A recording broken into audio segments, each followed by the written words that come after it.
Hey, everybody. The talk is that the Tampa Bay Buccaneers have signed Leonard Fournette. They've added another great player to their offense.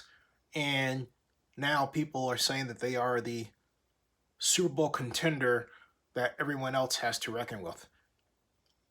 I disagree for one primary reason.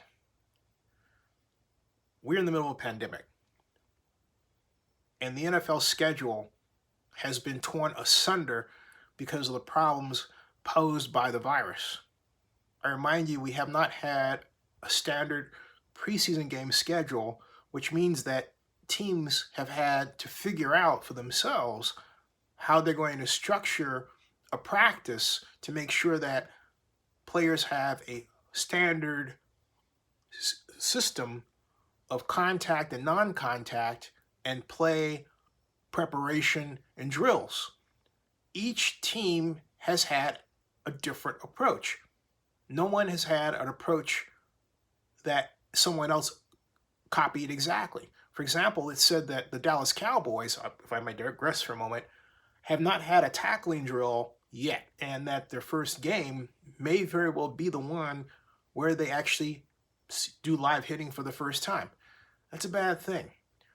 So, in all of this, it's illogical to believe that Tampa Bay bringing a new quarterback, Tom Brady, who, even though with his experience, let's face it, he's going to a different climate, different culture, different everything, bringing Rod Gronkowski, of course, but a new system with some adjustments to suit him, and everything else is new.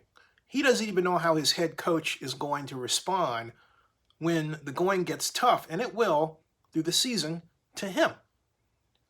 How will he behave toward him versus Belichick? What will Byron Leftwich, the offensive coordinator, do? There's almost no talk about that. There's a lot of meshing that has to be done. And so it's no surprise that the Tampa Bay defense is dominating the offense, and we're just about, 8 days before the first weekend of football.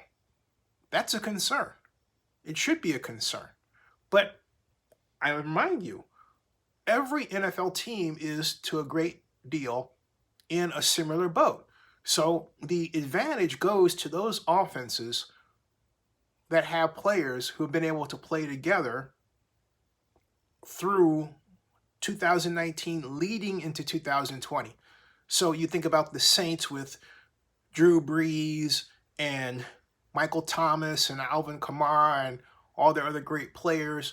And of course, now they've got Jameis Winston as a backup. He can sit back, learn, and now he's able to come in and be effective if necessary.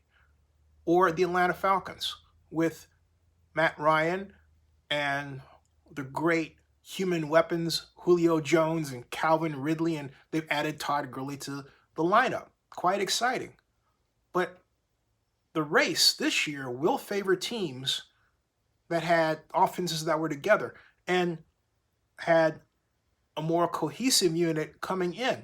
So if you're looking at the Raiders and you're thinking, hey, they're starting 2 rookie wide receivers, wow, that's going to be interesting. They're starting a new tight end in Jason Witten.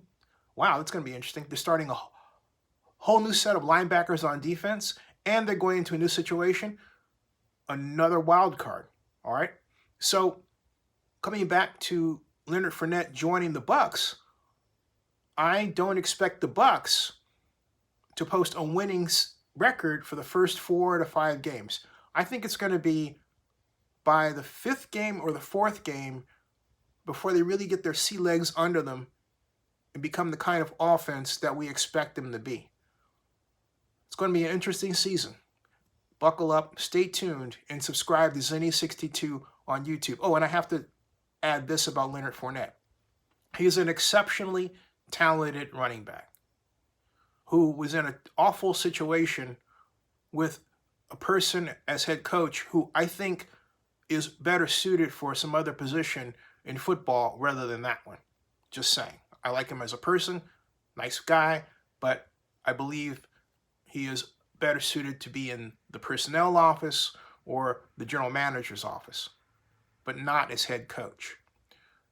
the Jaguars were a intellectual patchwork of plays, formations, and ideas seeking logic.